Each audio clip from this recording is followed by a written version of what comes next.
Hello, everyone, and welcome to the latest episode of the Global Tipping Point series for the World Affairs Council of New Hampshire.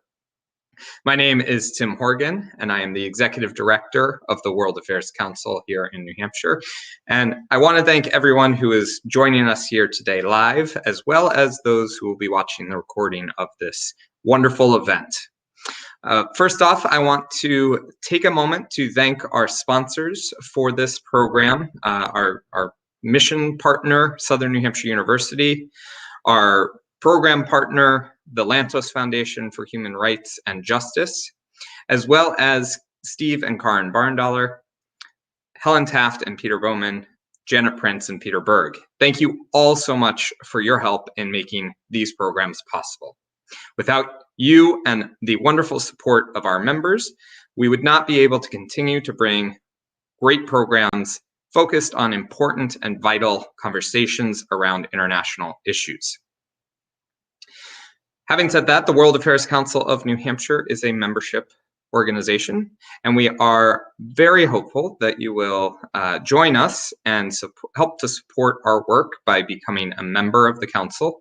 There are many great reasons to do so. Not only do we bring these wonderful online programs to you, we bring a multitude of international visitors to the state to have conversations with people through the U.S. Department of State, and they have the opportunity to go into people's homes and have informal conversations and learn more about the U.S. while they're here.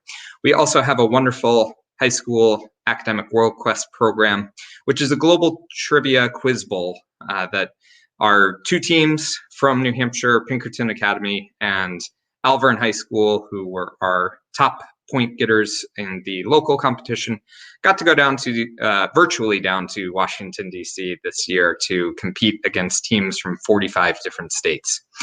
Your support, your membership, your donations go to help make sure that all of this is possible and that we are able to continue to build this global community right here in the state. I also need to mention that as a nonpartisan, nonprofit organization, the council does not take sides on issues, ideas, policies, parties, candidates, etc.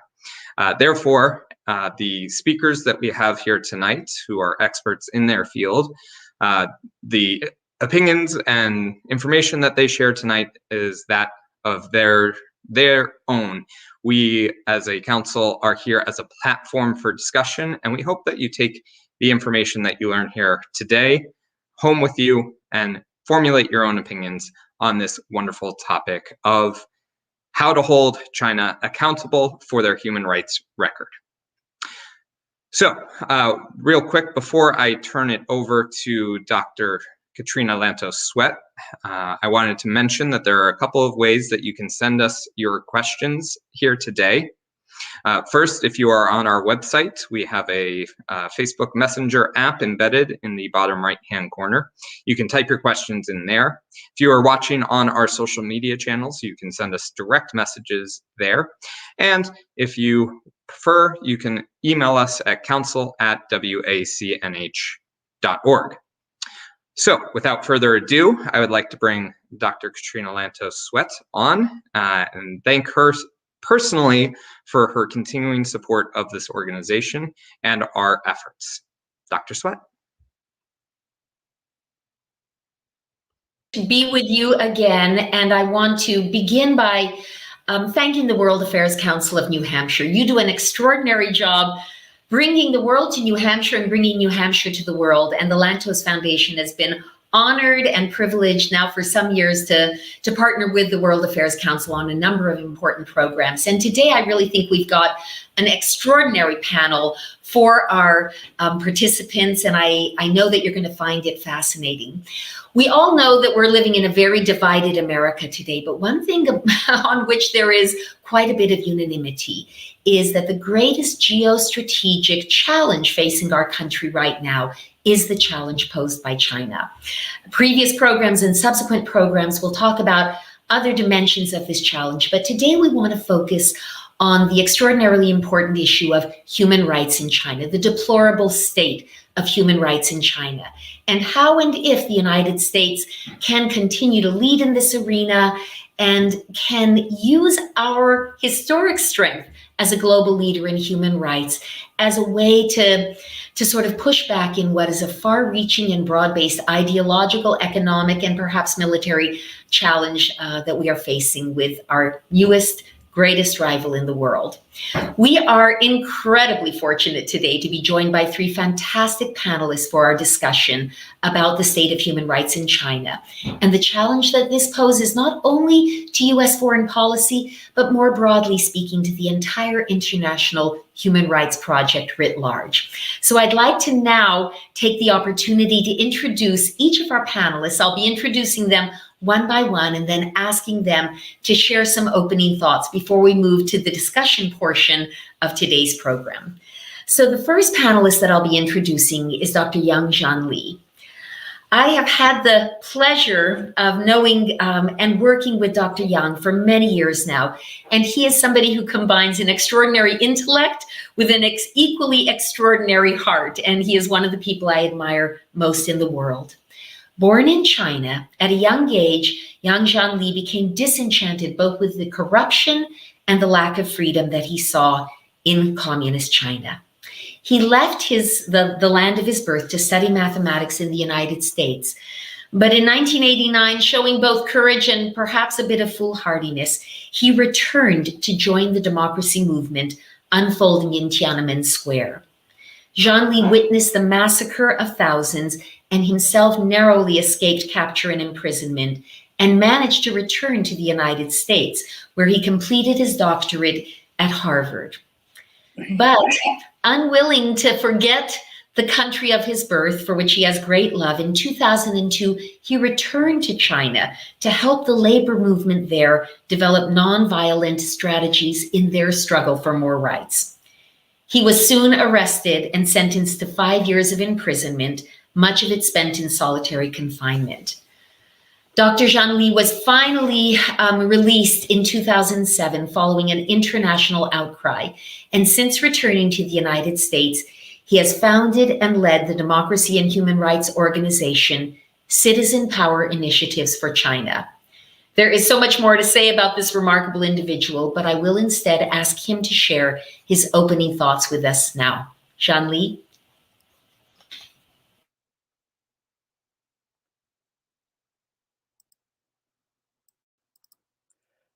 Thank you, Katrina, for your kind and generous introduction. It's a great honor and pleasure for me to speak at this prestigious forum and share panel with Rushan and Andrew. Let me get to my message. China's top diplomat, Yang Jiechi, shocked the US and the entire world last month at the Alaska summit with his 16 minutes rambling remarks. I have since been pondering, what does that mean for the US and the rules-based liberal world order that the US and its democratic allies helped establish in the post-World War II era? The more I think about it, the more thankful I feel toward Yang Jiechi for what he said. What he said can be summarized in two points. First, America's democracy is no longer shining, in his word. Second, the United States' comprehensive national power is no longer sufficient for the US to act all high and mighty. This is precisely the message that Americans need to hear. Some Americans have long desired another Sputnik moment to wake up America about China. In a sense, China's Sputnik moment has already arrived, and without much notice. But Yang Jiechi announced its arrival last month. Yang did a great service to America. Of course, this is certainly not what Yang or his boss intended. Although American democracy, the US soft power, has not lost all its traction, we must nevertheless admit that people's confidence in it has been shaken in recent years. If the US is to be project its soft power, it must lead by example. At this critical juncture, the most important thing that Americans must do collectively is to make American democracy great again. Let's call it MEDGA.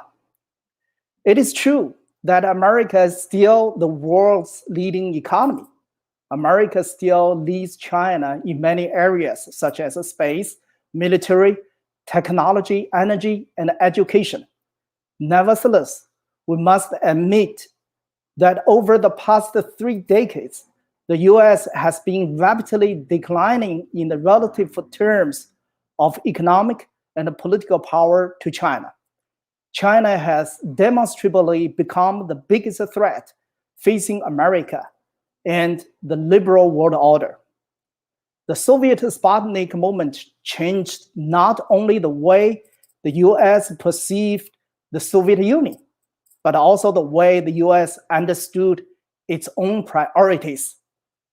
Then what should China's Sputnik moment do to help America today to formulate its priorities? Here are my suggestions. 1, get the COVID-19 pandemic under control. 2, re-establish a credible, corruption-free democracy. 3, recover the economy. 4, improve infrastructure and enhance America's competitiveness. 5, build a broad coalition with allies to confront China altogether. The Soviet Sputnik moment was not only about competition between American and Soviet technology. It also represented competition between highly divergent political systems. It is also about the aspirations of humanity as a whole. Americans may be worried of the prospect of another Cold War, but Cold War 2.0 has already arrived, whether you like it or not.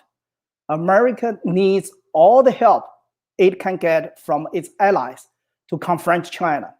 This is a life and death matter for the US and the free world, and it should be treated as such by the highest levels of American government. The US cannot afford to continue to be mired in dangerous and foolish complacency. And America must lead. There is no other country with the rich resources and resume to lead the free world. Those who share our values lack the strength or the will.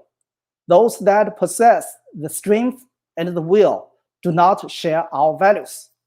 Today, a consensus must be reached. Cold War 2.0 is far preferable to the piecemeal dismantlement of our civilization that is founded on the democratic values of individual liberty, human rights, and respect for the rule of law. Thank you.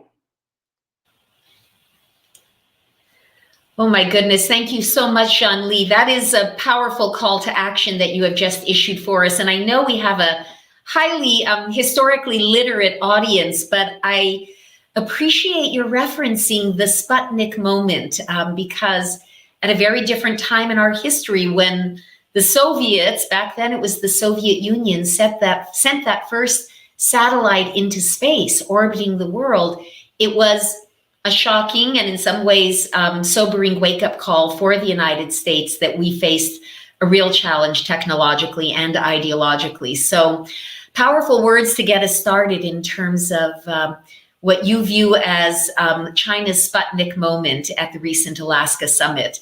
And you have certainly started us off with a lot to think about. I would next like to introduce our second panelist, Rushan Abbas. She is a remarkable Uyghur activist and leader who serves as the founder and executive director of the Campaign for Uyghurs, also known as CFU.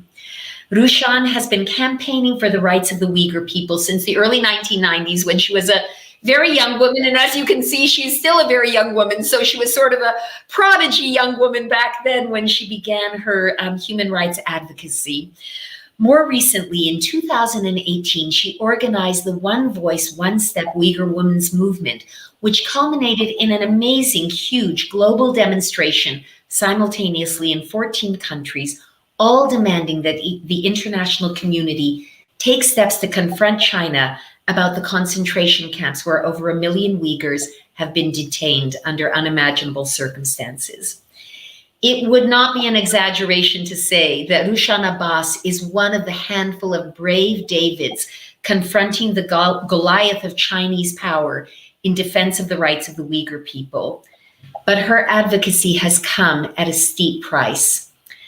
Just days after Rushan participated in a panel criticizing China's genocidal policies in Xinjiang, Rushan's sister and aunt were both detained by Chinese authorities in clear retaliation for her daring to speak out. Her sister remains imprisoned, and I know from personal experience, and we have worked on this together, that Rushan is tireless in working for the release of her beloved sister, Dr. Gulshan Abbas. Rushan is one of the voices that has brought the truth about the horrors unfolding in East Turkestan to the attention of the world. And thanks to her, we cannot turn away and we cannot claim to know what is going on. Rushan, welcome to the World Affairs Council. Thank you so much for such a kind introduction. And thank you for allowing me the honor to speak for this very important event, and with such esteemed co-panelists, Jianli and Andrew. And I want to express my gratitude to the Lantos Foundation and the World Affairs Council of New Hampshire for choosing to spotlight the Uyghur genocide, the unprecedented atrocity of this century today. And I had the privilege of meeting the late Congressman Lantos and the Mrs. Lantos, amazing people, several times. They were champions of defending Uyghur human rights. I am so moved to be here today to continue to speak for that mission and personally express my deepest thanks to Dr. Katrina Swett Lantos, the Lantos Foundation, for all the work that you do for the cause of human rights. So as we speak now, through the Chinese Communist Party's genocidal policies, one of the worst human rights atrocities that the world has known in the modern age is progressing. Many are defending the actions of the perpetrators. How can we even be using the words like diplomacy to refer to a genocidal regime? It's unimaginable that due to the economic situation, we should continue to ignore what's right in front of our eyes and the conscience. The Chinese Communist Party has orchestrated millions dragged into concentration camps. They are roped into modern-day slavery as part of active genocide. Uyghur children are taken from their families to state-run orphanages. They are taught to hate their own identities and worship the Chinese Communist Party. The former Uyghur camp victims have testified to systematic, horrific mental, physical, and sexual abuses. Are we once again waiting for the destruction of an entire people before we act? How can we continue to treat Uyghurs as a bargaining chip for any issues? We must recognize that a regime committing active genocide with no shame is not a reliable partner on any issue. My own sister is being held hostage by the regime in retaliation for my activism here in the US. These are the actions of an international criminal organization, not a legitimate government. Why do we continue to treat it as such? While we are rewarding a genocidal regime with Hollywood deals and the Olympics, we are also sealing the fate of far more people. If we refuse to address these atrocities, they will continue to spread. What the CCP is doing can be considered cutting-edge persecution and oppression.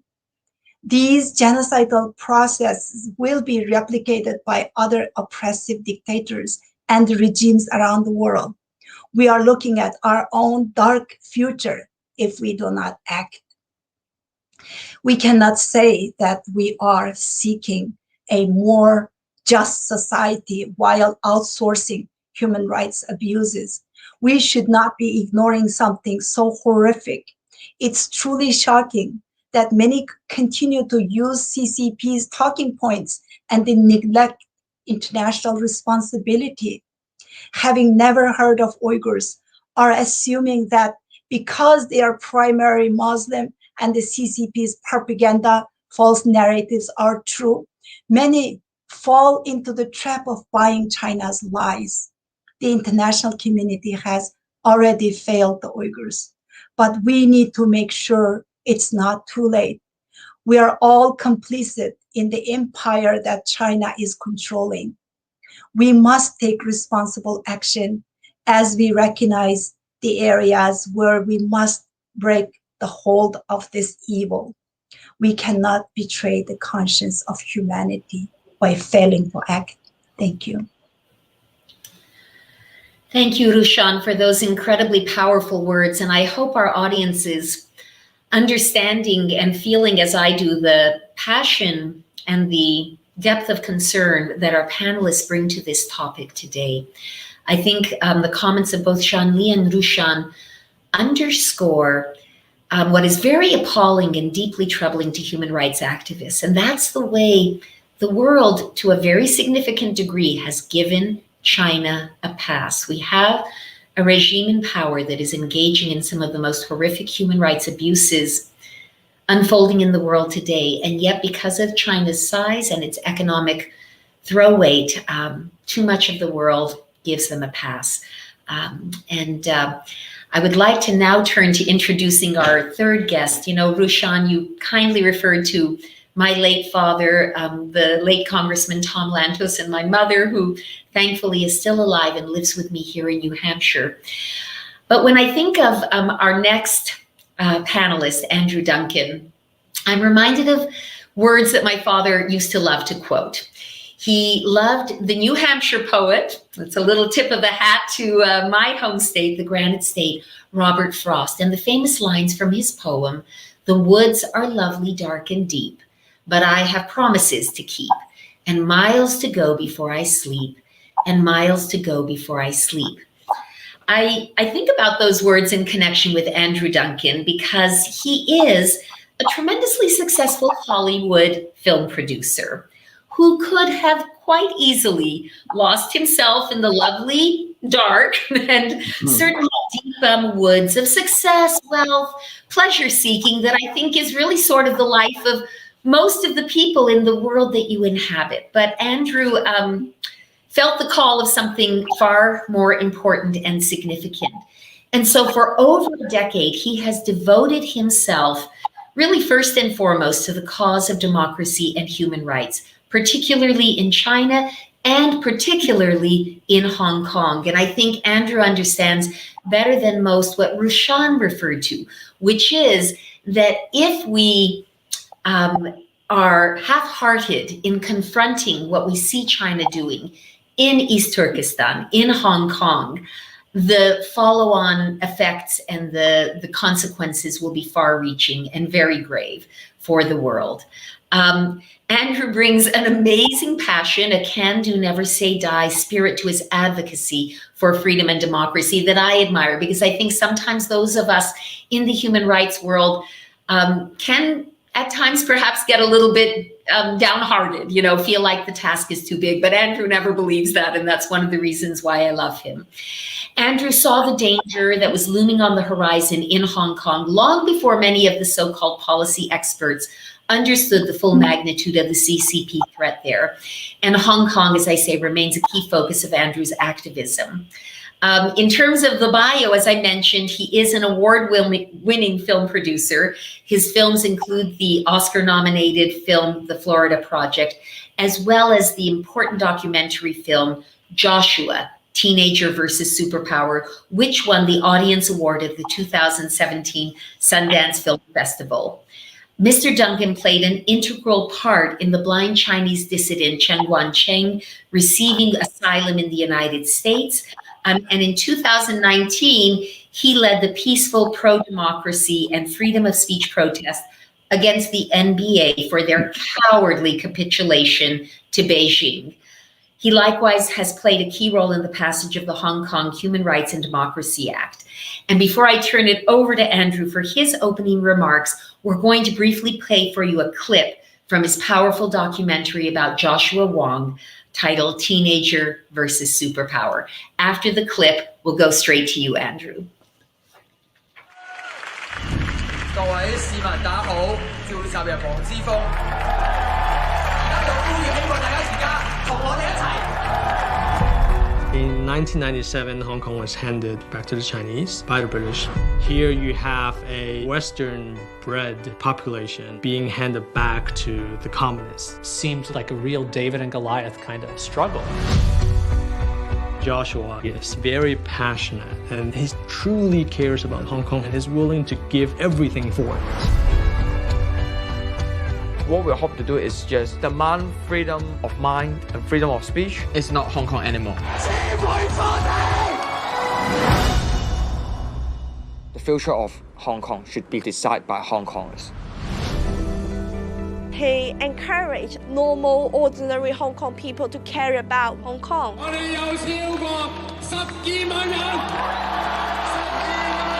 It's the Joan of Arc story, right? The youngster who can see the world clearly comes into a complicated adult conflict. The sense of scale could not be larger. I didn't realize it would be so hard. Hong Kong is the place that I born, I live, and the place that I love. There's a moment that you thought, wow, we are gonna make history.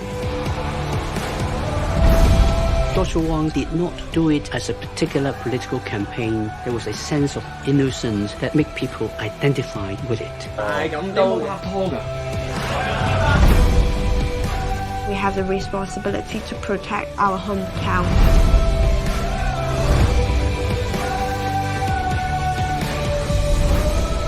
I will never stop until Hong Kong is Hong Kong again.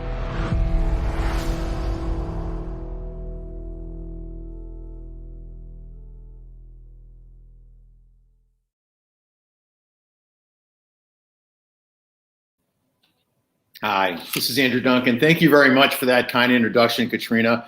Your father is an inspiration to many of us in Washington and well beyond Washington, throughout the United States, and frankly, throughout the world. He was a great human being and somebody we all, I think, try to aspire to. I'd like to first comment on Rushan's comments regarding having somebody you love imprisoned, not just the theoretical of you're trying to fight for prisoners. I've done several prisoner releases before.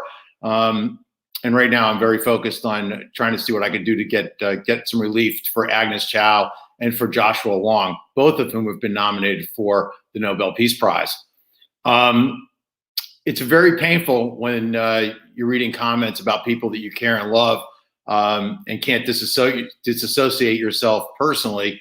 And you're reading about how both of them, two kids, first of whom whose only goal was to have Beijing adhere to the joint resolution, which was the 1997 handover of Hong Kong back to Beijing, effective in 2047. So the issue with Hong Kong was not whether Beijing was going to get Hong Kong back. It was when and how, and adherence to a deal that they signed and that they committed. And to Rushan's point, they're incapable of doing that. They haven't done it with the WTO.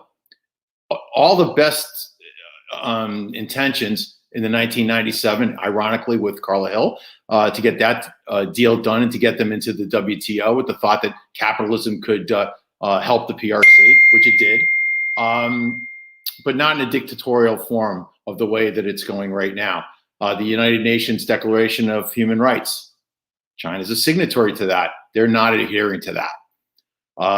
The South China Sea, laws of maritime law, all through the South China Sea, building archipelagos and then militarizing those archipelagos all throughout the South China Sea. Makes it a very, very, very tough situation. No due process. So if Joshua Wong and Agnes Chow can't get due process of law, how does a United States corporation or the United States government in, say, a climate deal think that they're going to get any adherence as well? Human rights, in my view, has always been the dumpster fire to 10 alarm fires. The dumpster fire is where it starts, but the 10 alarm fires are where it goes. I think the Obama administration learned that with Syria and frankly with China as well. You have to stop these human rights fires when they're going on. The problem is Beijing is not a dumpster fire. Hong Kong has been taken over. They've thrown away a deal that they agreed to. And Joshua Wong and Agnes Chow not only sit in prison in the general population, they both sit in isolation, alone, by themselves, in solitary confinement. Two good kids who are not criminals, who have never really done anything wrong and did protest. In fact, Joshua just got another 4 months for not wearing a mask, or for wearing a mask at a protest. I think that's speaks volumes for how outrageous this regime is. And when you look at what's going on with the Uyghurs, I think that that is abhorrent. The question should not be right now whether the United States is going to the Olympics. Two men that I respect, Tim Kaine and Mitt Romney, both sides of the aisle, both fine Americans, are both trying to push a bill through the United States Senate right now to say that we'll have a non-diplomatic Olympics. That's ridiculous at face value. We should not be going to the Olympic Games. Genocide is genocide, no matter where it happens, whether it's Muslims, Jews, Christians, or any other faith. 1 million people in concentration camps is not on. I think the issue that the Senate should be looking at is really blood diamond related. How are we going to look at cotton? 80% of China's cotton comes out of Xinjiang, and 50% of the world's cotton comes out. So the National Basketball Association and many others, including Nike, how do we know when we put a t-shirt on that that t-shirt does not contain slave labor cotton in it?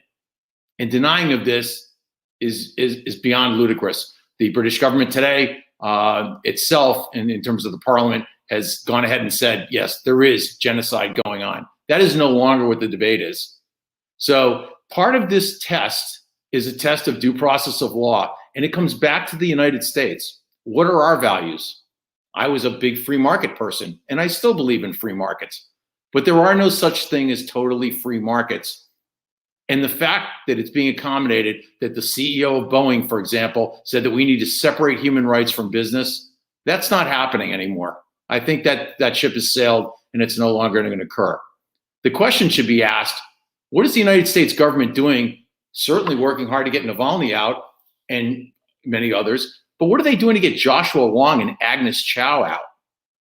There's plenty of coverage in United States channels of the Navalny situation, but you might note that besides the Washington Post, owned by Jeffrey Bezos and Amazon, who don't have any interest in Beijing directly, Rupert Murdoch, who interestingly has sold a studio and now has the New York Post, along with TV stations, and the Wall Street Journal and the New York Times, are the three media outlets that are dealing with the issue directly and most persuasively.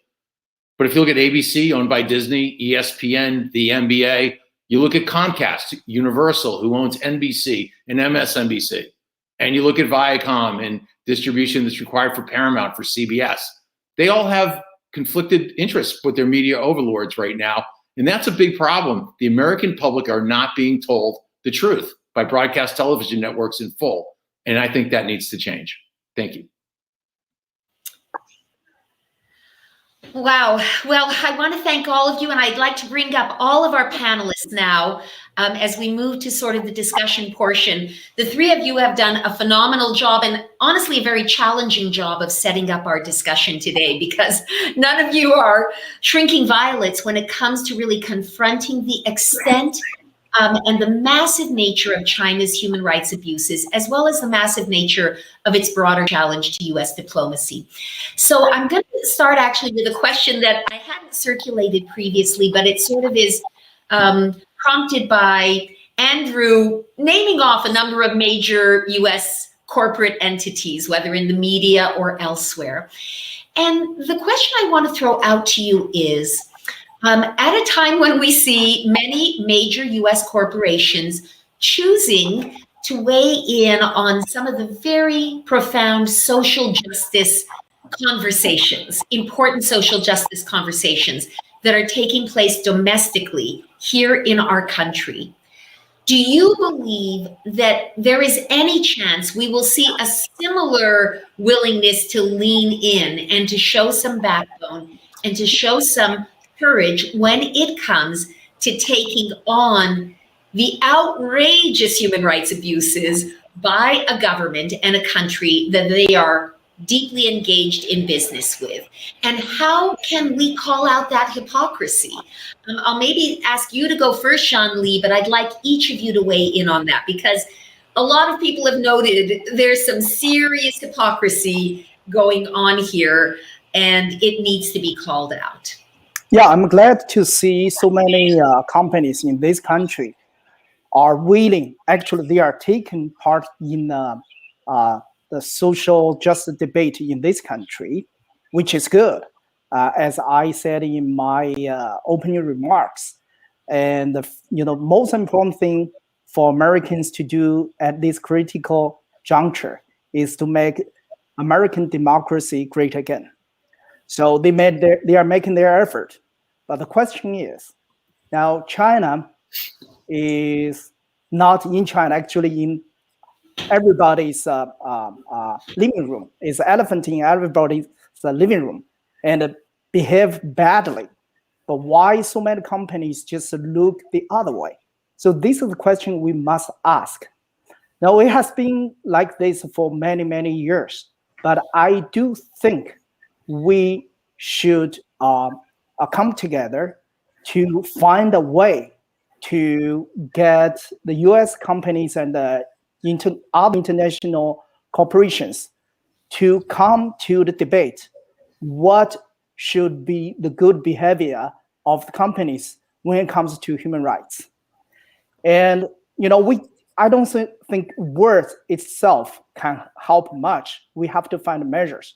It takes effort, combined effort of government, social society, and corporation themselves. I have been advocating for some academic organization or human rights organization, NGO, to take up a job to come up with the index of the corporation performance on human rights, as encouragement or discouragement for them from working with leading human rights violators like China. And also, there's a lot of other things we can do.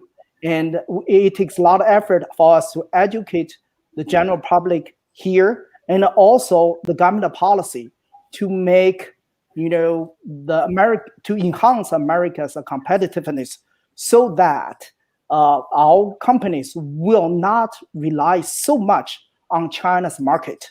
So I think it's a very complex issue, but there are a lot of things we should do and we can do.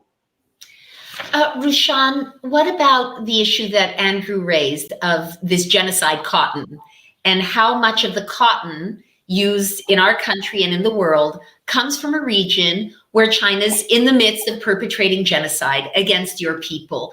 Should we look for a legislative solution or public relations, campaigns? What thoughts do you have about genocide cotton? Yes, Andrew put it very eloquently, and it describes so well how all the businesses currently doing business in East Turkestan are complicit with this genocide. It makes me so sad when I go to the store and seeing any kind of cotton product that made in China. I think about those Uyghur people. I think about my poor sister, who's probably in some dark dungeon somewhere making those products. Those, like every 1 out of 5 cotton products, as East Turkestan produce 84% of China's entire cotton output. Those products are made with Uyghur slaves' sweat, tears, and the blood. And those Uyghurs are taken to the concentration camps. They are not criminals, or they are not charged with anything. They are innocent people and the elites. They are like thought leaders, professors, teachers, doctors, university presidents, business owners. When you look at the history, you know, the Nazis, when they were running the concentration camps in the beginning of the Holocaust, countries around the world continued to do business with Germany and enabling the Germany's economies while millions of innocent people were being detained and held in the concentration camps and being used as a forced laborers. And they, you know, avoided, these companies, businesses avoided acknowledging Nazi Germany's human rights abuses for the sake of economic trade at the cost of millions of lives. And Europe paid the price of economic cooperation with Nazi Germany, with bombs blowing up over their heads. But back then, they tried to claim, also they knew what was happening. They said that access to information was slow and that they didn't know it. But this is 21st century. Ignorance is not excused anymore. So we need to use any opportunities that we have to pass legislatures. There's a Forced Labor Prevention Act, that being the Uyghur Forced Labor Prevention Act introduced right now. We need the full support for that. And when I hear that some major companies actually spending money lobbying to weaken this the legislature and the lobbying against it, it makes me so sad. Yep. Andrew, why have so few A-list celebrities gotten on board with using their immense social media presence on behalf of the Uyghurs, on behalf of Hong Kong? You know, they are very ready to put sort of their reputations and their huge social media followings on the line for, you know, important issues domestically, but they are silent, they are invisible. Why? It's a world you understand better than the three of us. What's the disconnect? Why are they not engaged? Because Hollywood receipts. There's four key areas of the United States. Sorry, I apologize. There's government, corporate America, Silicon Valley, Wall Street, and Hollywood. If you take those five pillars, on the Hollywood end, a huge preponderance of Hollywood revenues now come from Chinese movie theaters and from Chinese openings. So one example that most people are not familiar with is Christian Bale. Christian Bale, I think, is indisputably, I'd love to cast him for anything. I think Christian Bale is one of the finest actors of a generation, period. Christian Bale, you'll never see him as Batman ever again, because on one of his movies, he went to Beijing, and then he traveled hundreds of miles through taxi cabs to go visit Chen Guangcheng, the blind Chinese dissident who was being held with his children with no water, no nothing, no heat. And I know this because I took care of his children when they came to New York, and it took me 2 years to put them back together again. And Christian will never be Batman again, because Batman won't be sold in China. And if you look at a lot of his movies since he did that, they're not blockbuster international hits, studio hits. And I'm not picking on him, but that's why you're seeing a lot of silence, because of the revenue. And I think trying to look at Hollywood in an altruistic way on this issue is very similar to looking at many corporations, and I think that's a big problem. So I'd like to get to, also the heart of the corporate issue here. So let's talk about Tim Cook for a moment. And he's an easy target, and Apple's a great company, and Tim does some really good things with Apple too. This is not totally a binary critique or dumping, but we have to be honest, because he's revered. He's idolized in American capitalism, and frankly, he shouldn't. He's got weaknesses. And I'll tell you, I think his biggest weaknesses, he was very honorable and admirable in coming out and saying that making known that he's gay. And I thought that was a very courageous thing. And when there was issues in Indiana around gay rights, he was very vocal and wanted to pull all of Apple out of Indiana and remove them from that state, along with Mark Benioff and several others in Silicon Valley. The response was overwhelming, powerful, and on point. Have you heard Tim Cook say one word about Xinjiang? One word about Joshua Wong, Agnes Chow, the South China Sea, Taiwan? Not a peep. And this gets back to the National Basketball Association. I love the NBA and I love Apple. I actually love both products, which makes it even more disappointing. But the NBA is not just picking on the NBA. I love the NBA and I've watched it my entire life. It's sadness for me. The issue with the NBA was China's behavior is now affecting United States sovereignty. A U.S. citizen, Daryl Morey, the general manager of the Houston Rockets, on U.S. soil, wrote a tweet, one frame about democracy, and posted it to Twitter, a social media platform that is banned in China, although it allows Chinese officials to go berate people like me on it every single day. And he was almost fired from his job. The NBA put out a press release in Chinese, which threw him under the bus. And then another one that was kind of kind in English. There were two separate press releases. So this was premeditated, not just a reaction. And then Joe Tsai, the co-founder of Alibaba and the owner of the Brooklyn Nets, came out and put a chilling statement out, trashing Morey and putting a chill on the NBA, telling them to be quiet. Now I read in the last month, Joe Tsai has donated $25 million to the China program at the University of California, San Diego with Susan Shirk. Something I know that program, but who needs Confucius Institutes when you can just buy off programs at public universities around the United States? That is unacceptable behavior. So that's where I am on it. You know, listening to all three of your comments, I'm reminded of something my father said many years ago. He was holding a hearing with the executives of Yahoo and other high-tech companies who had betrayed Chinese democracy activists by providing their hidden information to the Chinese authorities, and these democracy activists were then arrested and imprisoned. And my father on that stage called them out, and he said, technologically and financially, you may be giants, but morally, you are pygmies. And he shamed Jerry Yang was shamed. He did.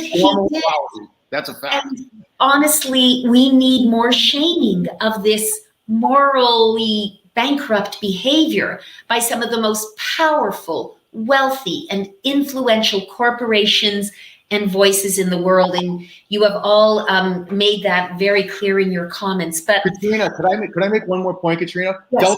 Delta Airlines is another example. So Delta Airlines has received tons of bailout money after buying back stock for months and years and years. They needed to get a bailout. Okay, that's jobs involved. They were bailed out. Now they're a financial sponsor. They're the official airline of the United States Olympic Committee, going to what I refer to as the Uyghur Olympic Games in Beijing.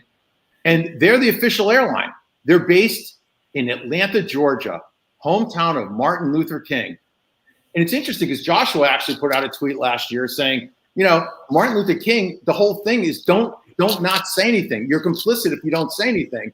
And here's Delta Airlines, who, by the way, removed the name Taipei from Taiwan on their airline guides to appease the Chinese Communist Party, and they're totally abdicating their responsibility. So you can bet all of us are watching the civil rights issues here, because LeBron James is being held up as a double standard person, but he is not alone. He has a lot of company, and Delta Airlines and NBC.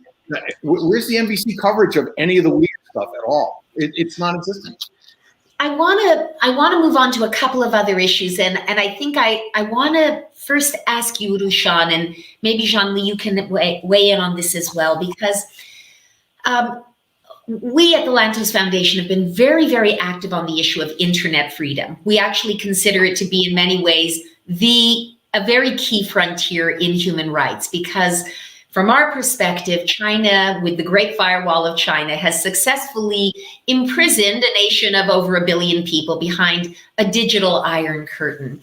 But I'd like to ask all three of you, but I'd like the two of you to speak to it first. How central do you view internet freedom to the cause of human rights, democracy, and freedom in China?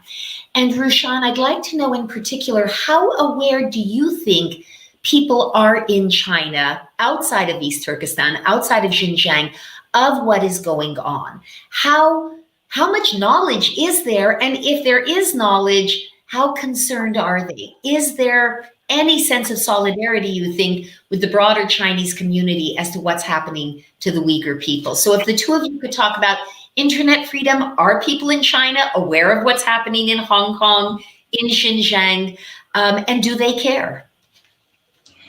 Yes, actually, it is often requested by many people in China, so they can clearly see, what is happening. So we must continue to provide as many resources as possible in Mandarin Chinese, and then see if we can have any kind of opportunities to bypass or remove the Great Firewall.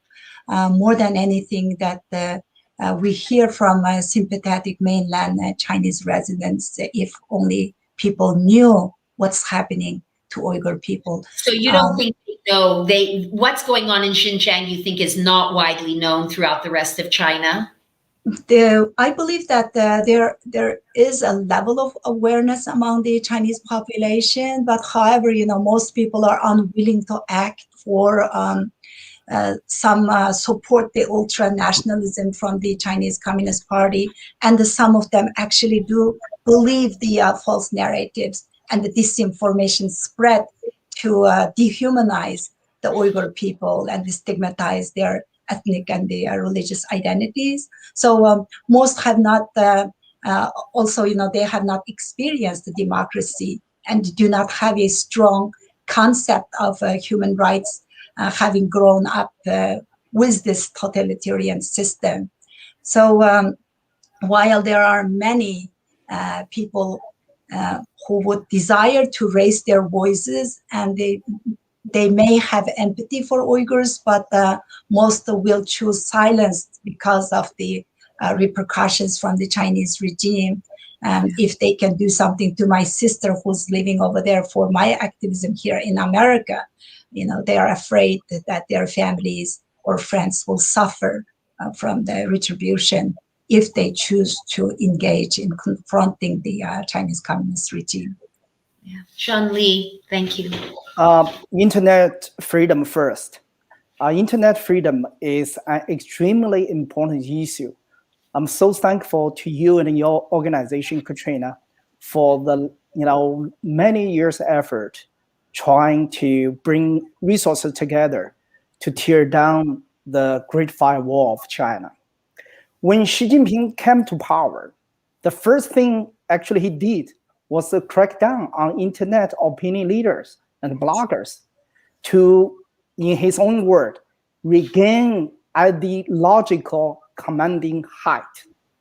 The Chinese regime knows its ideological and legitimacy vulnerability, and it uses violence, constant surveillance to create terror and suppress any dissent. And at the same time, like all totalitarian regimes, the CCP also rely on propaganda, information control, and suppression for truth and free speech to hang on to power.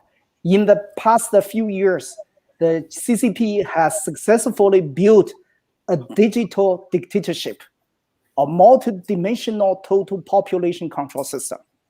So I think to tear down the Great Firewall is the most important thing among the most important thing we can do and we should do to help the people of China. 3 years ago, my colleague, Dr. Lian Chaohan, and myself took a human rights lawyer from China to the White House. Actually, he risked his life by doing so to give a suggestion to the policymakers in the White House.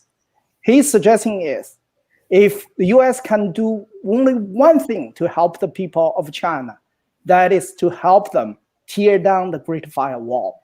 Wow. And the people of China will take care of the rest. So I totally agree with him. So tear down the Great Firewall is a game changer. The second issue with, it's related. How many Chinese in China actually know and have a solidarity with the Uyghurs who have been applied genocide on by the Chinese government? So because of the information control, very few Chinese actually know what exactly happened in Eastern Turkestan or Xinjiang. And the only information actually they can get is the source, the government source, which of course continue to demonize the Uyghurs, to divide the people, and to deceive the people. And over the long period of indoctrination, many people in China actually believed and formed in the line with the government on the issue of the Uyghurs, which is really, really sad.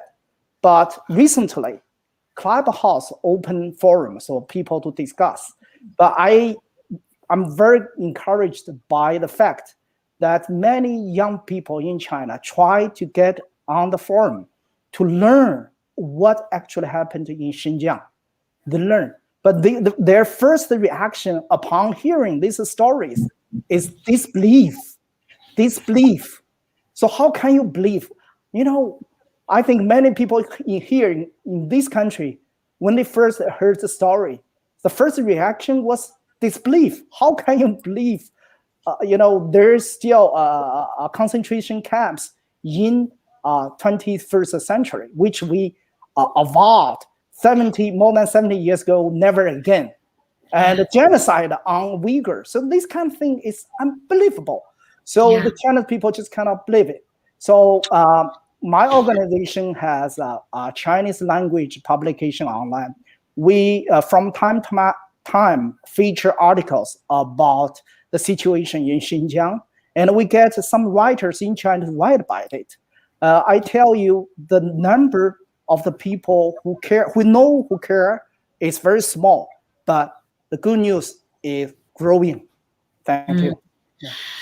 So I want to, before we turn, and we have so many really interesting questions from the audience, but I want to ask, it's kind of a multi-part, slightly complicated question, but I think it's one that's really relevant to our audience. And that is, as the world sees the United States grappling with a lot of unrest at home, a lot of self-examination, and some might even say self-doubt around many issues of equality, equity, social justice, rule of law. They have seen, of course, peaceful protests, but also riots here in the United States. And they hear the Chinese government saying, oh my gosh, the American model is showing its flaws. It's falling apart. We offer an alternative. We offer stability and economic growth. And you know what? People of China and people of the world, you don't need democracy. You don't need this phony focus on human rights, because look what it does to a society. It tears a society apart. We want stability. We want to be rich, and we want our model to rule the world. So I'm maybe overdrawing the portrait a little bit, but I guess the question I have for you is, do the Chinese people, do people striving for democracy and human rights around the world still look to the United States as a model that they want to emulate? Do they still think that we are the world leader when it comes to advancing these causes? And are we winning in this ideological battle? And what do we need to do to keep winning that ideological battle? Obviously, everybody on this panel believes passionately in democracy and human rights. Are we winning this fight? And if you can kind of give quick answers, because then I do want to turn to some of the fantastic questions we're seeing from our audience. Whoever wants to go first, jump in, please. Andrew. I'll start. I think if you take a look at the United States, I think we're doing pretty well. We have a vaccine, for example. We have electric cars that work. We have a lot of things that they don't have. So I think we have a good, but I'll share a personal anecdote quickly. I made the Florida Project and Joshua Teenager versus Superpower at the same exact time for a reason, a very specific one that everyone involved knows. The Florida Project is about near homelessness in the United States. The United States has plenty of social issues. We have kids in cages at the border in 2 administrations now. That is a problem and unacceptable.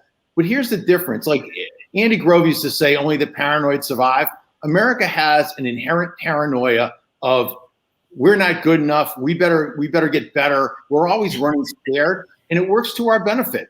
And I think that the one thing we do is we have the First Amendment, and we have a Constitution that allows us to have free speech and to be able to say what's wrong and work through these issues. That is not being given on the other side, and that's a collapsible model because you cannot fix problems without dialogue. And the last thing I'll say is the Chinese Communist Party is 90 million people in minority rule over 1.4 billion other people. That is minority rule, and that gives them a legitimacy paranoia all the time, and that is at the heart of what's causing the problem. They look in the mirror and they even wonder if they're legitimate, and that's a big problem. Jianli, Rushan. Yes, I want to, I second everything Andrew said, and it's also, it isn't because that we are perfect, far from it, but our system allows us to improve, criticize, and make changes. This is incredibly inspiring and important to those who have been without any form of democratic freedoms, and our social injustice being criticized and all this transparency, it strengthens us. This is our credibility. We as a society are willing to look closely at ourselves, and that form of self-criticism and the transparency that has never been present in China under the Chinese Communist Party. To this day, they have not revoked with their own history or been transparent on anything.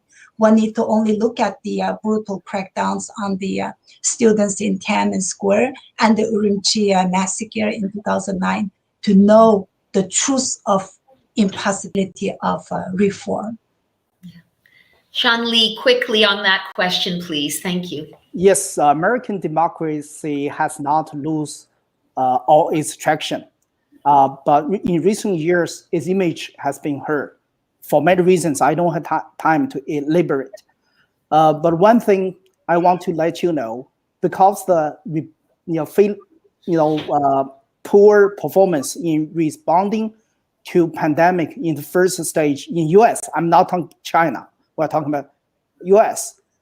That actually hurt US image very much back in China. Recently, the Global Times had a survey. Global Time is controlled by the CCP. 8%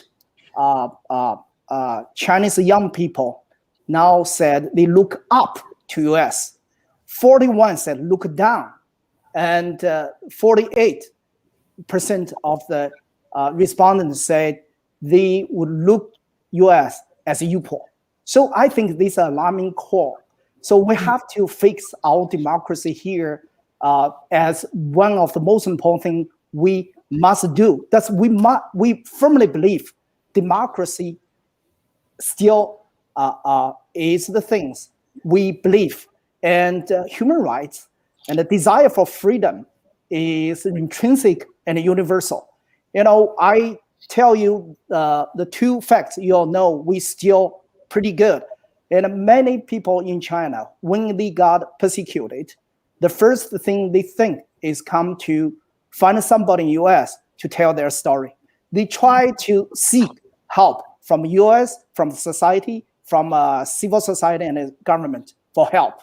And even with the image damaged in China recently, and when I talk to the young people there, when I ask their question, if you have a choice where you choose to live, China or US, most people would say, I will choose to live US.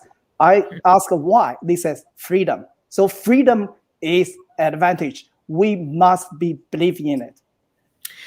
Well, thank you all. And, I want to just echo and affirm what you said, that these values of freedom and human rights, they are not Western. They are universal. They are intrinsic. They are inalienable. That magnificent document, the Universal Declaration of Human Rights, it still is a compelling statement for all the world. And when it was adopted as a declaration for all peoples and all the world. And we must not lose sight of that. I'm going to turn now. We have so many fantastic questions in our comments bar, but I want to ask a sort of sobering one, because you guys are all pretty sophisticated analysts. And this relates to the issue of the follow-on consequences of not confronting what China's doing in Hong Kong, not confronting what China's doing in Xinjiang, as you suggest, Jianli, not having a strong enough response. So one of our participants asks, as China continues to consolidate control in Hong Kong, is Taiwan next? If so, will it be achieved through military action or a slower erosion of the island's independence? And for the benefit, of course, of our audience, we have a mutual defense treaty with Taiwan. So this is a question with very grave implications for the United States. But whether Taiwan, as we seem to have a relatively weak and not adequately engaged response to what's happened in the crushing of Hong Kong and the violation of the treaty, as Andrew referred to in his opening remarks. Any thoughts on Taiwan? Yes, when Hong Kong was absorbed by the CCP, what I said was the Berlin was moved to Taiwan. You know what I mean? So the front line now is Taiwan. Taiwan is a full democracy.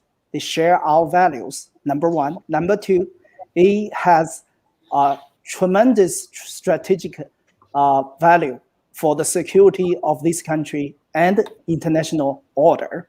So I think US must remove the so-called strategic ambiguity. Meaning, you don't have to make your stand clear whether you will defend or not defend Taiwan when the mainland try to take over militarily. So we have to make it very clear, we will defend Taiwan with our allies. That's the first thing US should do. I think US is on the right track to that direction. And now we have to, civil society should urge our government to increase interaction between the officials of these two countries, and to increase the funding at US universities to have Taiwan studies, to take back those fields that the China has taken in the past 20 years on our campus. Taiwan's the first, Hong Kong's the first domino in an epic power struggle, and Taiwan's up next. That's been pretty clear for quite some time. And Taiwan, why does Taiwan matter to any of us who are here just as Americans? It should matter because they're a democracy. They're also one of the biggest manufacturers of semiconductors in the world. So there's a drought in Taiwan right now. And if you notice, there's a big semiconductor shortage that has even had national security implications at the White House for meetings in recent weeks. Taiwan's a major player in semiconductors. So this isn't just about Taiwan. This is about control of one of the core parts of all of technology, both Huawei on the router side, but on the semiconductor side as well. So this is a very, very major issue. And I was very proud of the Halifax Defense Forum last week. There was an article that was in Politico last week saying that the Trudeau government had pressured the Halifax Defense Conference to, and Cindy McCain specifically, to not acknowledge President Tsai, a twice elected woman president of Taiwan in a democracy. And I think the question now becomes, when is she going to be invited to the White House for a state visit and to a joint session of Congress to address a joint session? And I think the other big question in Washington, if you're going to go here, the actual treaty thing is that the Congress will consult with the president. Unlike Japan, where we by treaty will go to war in defense of Japan, Taiwan is a consultation. I think it would be good for the Congress, Senate Foreign Relations Committee, and others and the administration right now to maybe do a dress rehearsal of what that conversation might look like. Thank you. Yeah, you know, as the daughter of Holocaust survivors, I've never been a fan of appeasement. And it does seem, if we look back over the last 30, 40 years, that bit by bit, sort of slowly on issue after issue, we chose the route of appeasement when it came to China. You know, the insistence that, you know, we would not have diplomatic formal relations with a country known as Taiwan or Taipei, but, you know, downgrading them in every forum. And you know, it is rarely in the long run a prescription for success, because appeasement always signals weakness. Yep. And the appeaser will always then have to fight hard to reclaim the high ground that they gave up gradually, bit by bit. And I think we see that.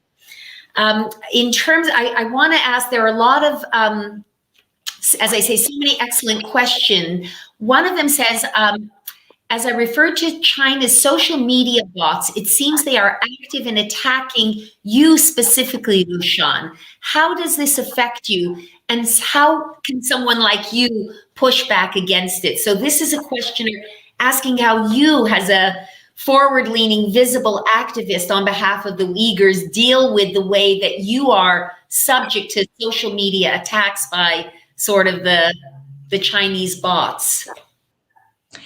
Well, it affirms that, affirms that what I'm doing is right. My messaging is correct.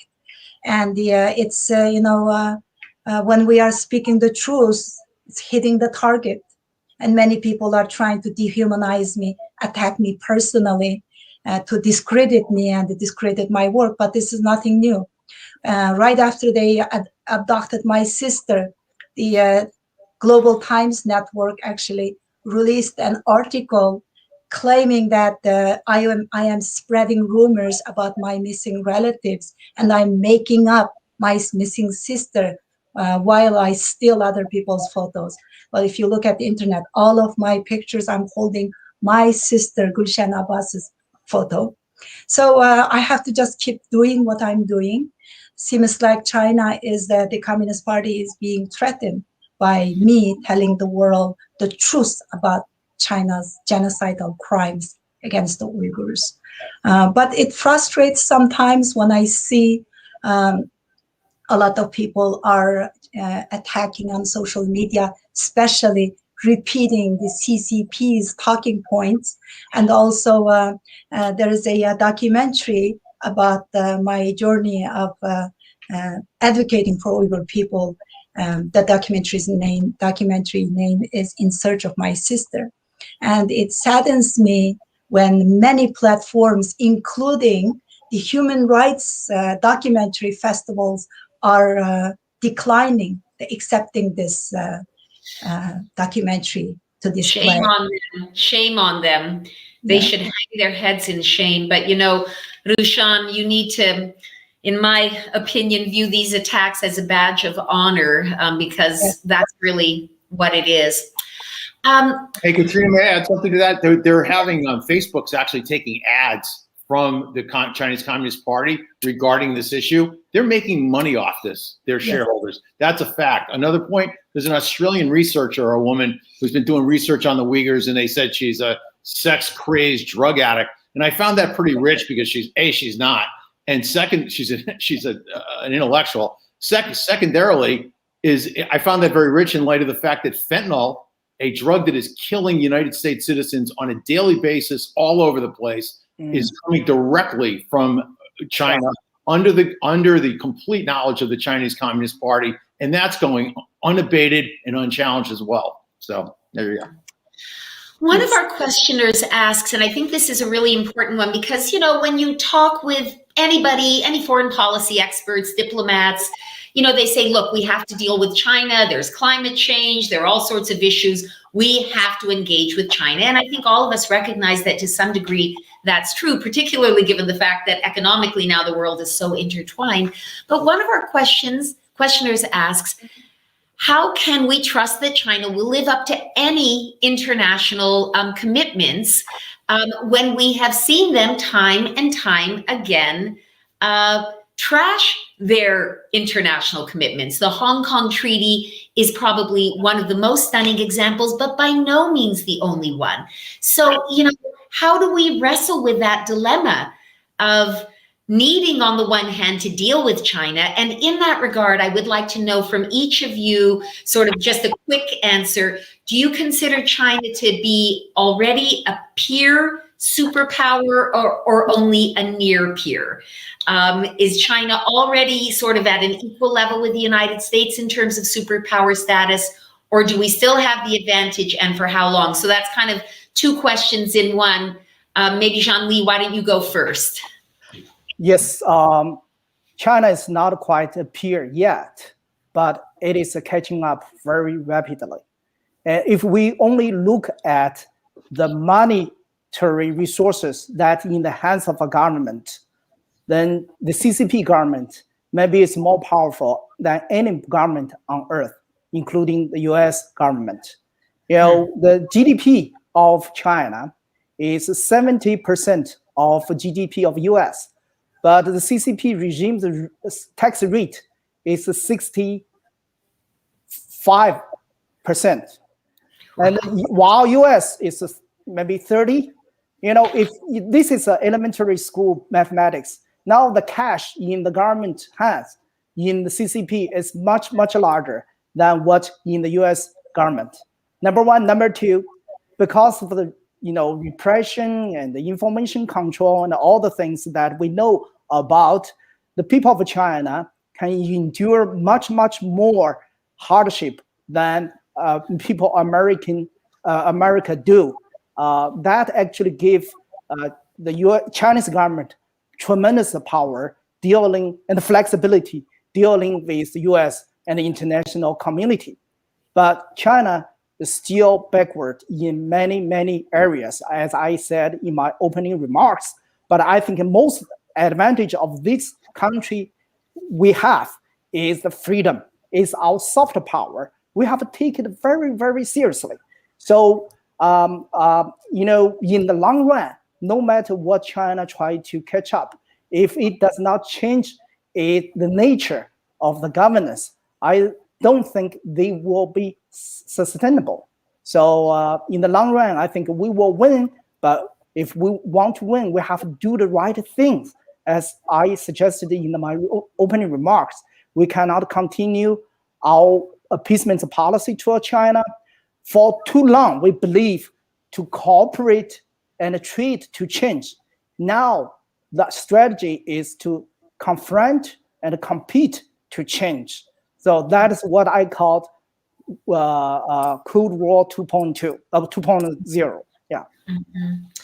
Andrew and Rushan, what about this issue of the dilemma that we sort of have to deal with China, but they're completely untrustworthy? And where does that leave us? And, on things like climate change, let alone whether they will, whether they will respect any other kinds of agreements we might negotiate with them. And we know, of course, on the economic front that they have stolen our intellectual property and sort of used the tools of international trade to cheat against the United States for a long time.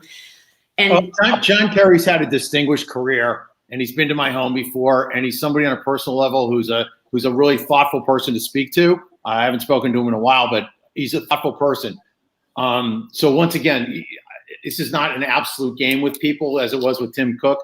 But I think former Secretary Kerry had a very bad week last week. He should not have been in Beijing with the Hong Kong verdicts coming down, with 80-year-old Martin Lee getting a 2-year suspended sentence on democracy. And for him to go to Beijing and not say a word was a really big problem. And I'm going to say what my truth is also regarding the JCPOA. He went to Beijing when Xi Jinping was just starting. There was a lot of human rights issues then. And there was actually some women who were arrested on the subway for protesting sexual harassment on the subway system, known as the Beijing Five. And they really didn't, the Obama administration really ignored it because they wanted the Iran deal done so badly and they needed China's support. So Beijing is always looking for how can they co-opt the situation from a policy standpoint. And that was a very, very, very big mistake last week for Secretary Kerry to go there and to appease. Do we think, I mean, they're one of the biggest polluters in the world, and we are too, but do we really think that they're going to keep their word on an economic issue like that? There is zero chance that is going to happen.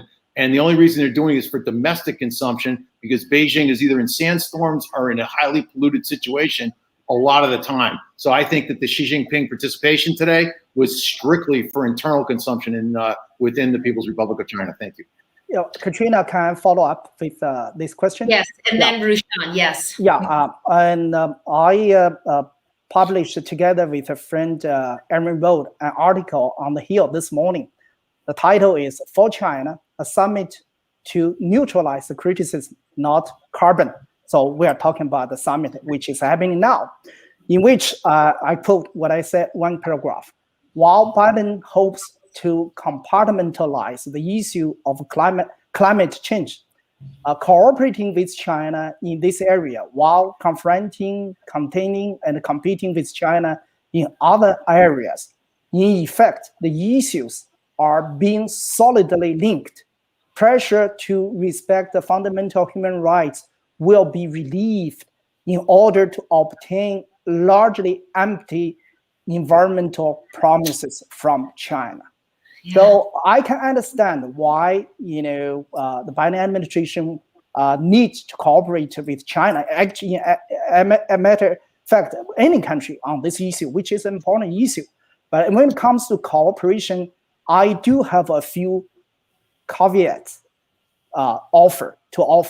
Number one, do not give too much emphasis or hope on changing the CCP's behavior through cooperation. Number two, use dialogue and cooperation as necessary, but not pursuing them as ends in themselves.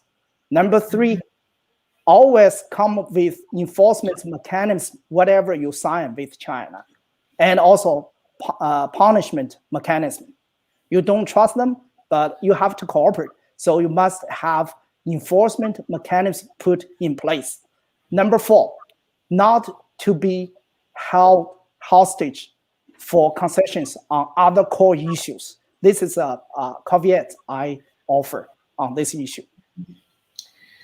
Very, very valuable. Rushan. We should not be trusting China on anything, and we should not be cooperating. We cannot cooperate with the genocidal regime. The fact that the international community believes that cooperation on something like climate change is possible when the CCP has such a low view on the human rights is either incredibly naive or aiming to distract. Environmental issues are closely tied with human rights. A regime that so devalues human rights will absolutely lack of any concern over the environment. And I just want to add this one thing, the international community will see the danger poses by the Chinese Communist regime better only when the factories are closed and their people are unemployed and the number of the people expelled from the media for writing an article opposed to China increases, and when the freedom of speech of the people begins to disappear, and that's already happening. Katrina, on the energy issue too, the largest buyers of Iranian oil right now are the Chinese.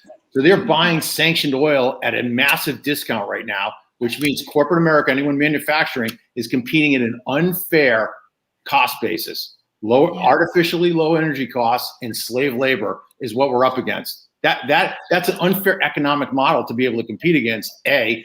B, there's issues with the Iranian regime that I'll let others talk about. But you have a situation where they're in reality, a sanctioned regime. The Biden administration, John Kerry should have been in there last week saying, if you're refueling any more ships off of Malaysia or Indonesia, we're going to sanction you, because if you're dealing with sanctioned, the law says with sanctions, if you're buying sanctioned product, you get sanctioned too. So my question is, why is Beijing not being sanctioned? And I think in regards to the Xinjiang situation right now, no overflight of Chinese aircraft over U.S. airspace. and a level 4 travel advisory. I just saw we're about to put out a level 4 travel advisory for almost all of the world because of COVID, and China's not on the list. If there was one country that deserves to be level 4 travel advisory right now, it's the People's Republic of China. Thank you. You know, I think something our audience is hearing, you have here 3 very passionate, very dedicated human rights activists. And I hope what our audience is hearing is that every single one of them is saying without any hesitation, there must be linkage. We must get away from the phony argument that we can't link our human rights advocacy to all of these other issues that we engage with China on, because that will just be too complicated and it will make life too difficult. Well, the point of human rights activists and advocates is to make life difficult for the bad guys, to make life difficult for those who are crushing and abusing and persecuting and killing and torturing innocent men and women around the world. And China wants nothing more than for the smart people to say, well, of course, we're very concerned about human rights, but we mustn't link our economic policy or our climate policy or military actions or other geopolitical considerations to human rights. And what I think I hear the 3 of you saying forcefully and passionately is there must be linkage, and that we will forsake the common ground, we will betray our values if we proceed down the road of delinking climate policy or any other important and valuable aspect of US policy from demands on the front, whether it be internet freedom, obviously, boycotting cotton from Xinjiang, fighting for the rights of the Uyghurs, et cetera, et cetera. There's one final question from our audience. And again, we need to make these answers short because we're nearing the end of our program. But it's such an important one. What steps can everyday people take to help make the human rights situation in China better? Andrew, Rushan, Jianli.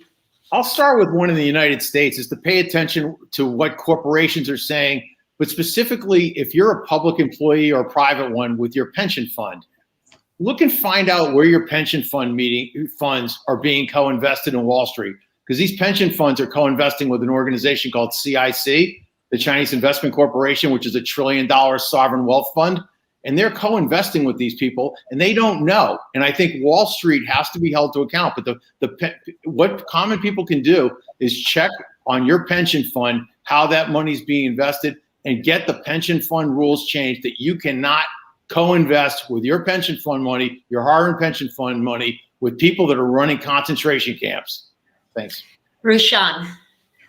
I would emphasize that do not politicize the genocide of the Uyghurs. When women are forced to marry men that they don't love for fear of being called extremism, for refusing, that's not political issue. I would ask, is mass rape is a political problem, or living in an Orwellian hell of surveillance?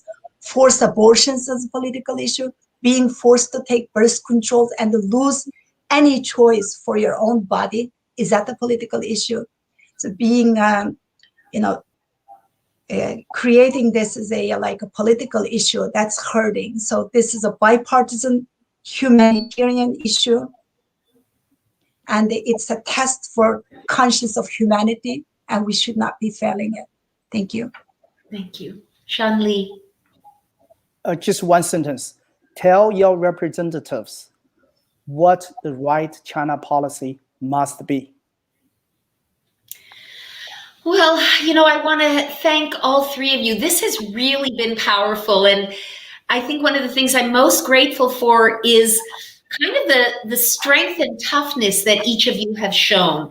I often battle against the perception that, human rights activists, they're kind of soft-hearted people that just want to stand up and say, the world needs to be a better place, and we hope the bad guys won't do this. And each one of you so powerfully has brought not only specific concrete suggestions, but you have been unflinching in calling out China as the world's most massive human rights abuser in terms of the breadth, the scope, and the number of people impacted by what is happening in this near-peer superpower.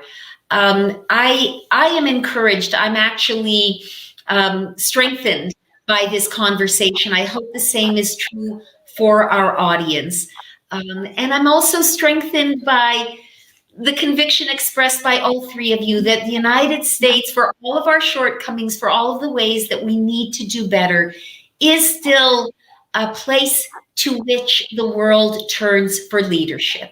And let us not disappoint. Let us not fail to meet this moment in time and this moment in history. And as Cold War 2.0 may perhaps be upon us, can we show sort of the same fortitude and the same strength and the same in it to win it mindset that ultimately enabled us to prevail in that first Cold War?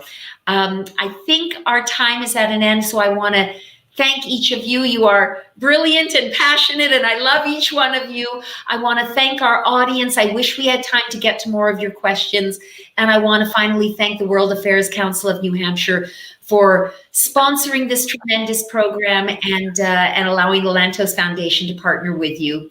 And with that, we will turn the time back over to Tim Horgan of the World Affairs Council. Well, I'd like to add my debt of gratitude to our three panelists and to Dr. Lantos Swett for such a wonderful discussion here today. I think we covered a lot, and there's a lot more that could be covered, but we really appreciate you all taking the time to talk with us here today. So as we look to close up, thank you to everyone who joined us for this conversation. Thank you for all of you who are watching on the recording of this program. We really appreciate it. I'd like to, before we close out, mention our next program, which will be on May 5th. We will be partnering with the World Affairs Council of Connecticut, and we will be bringing in Her Royal Highness Ambassador Rima from Saudi Arabia to speak about U.S.-Saudi relations. And we will also be joined by former U.S. Ambassador to Saudi Arabia, Jim Smith, a WACNH member and resident here of the state. So we're really excited about that, and we hope that you'll all be able to join us on the 6th. More information can be found on our website at www.wacnh. Thank you again for taking the time to engage with our discussion, and we look forward to seeing you on the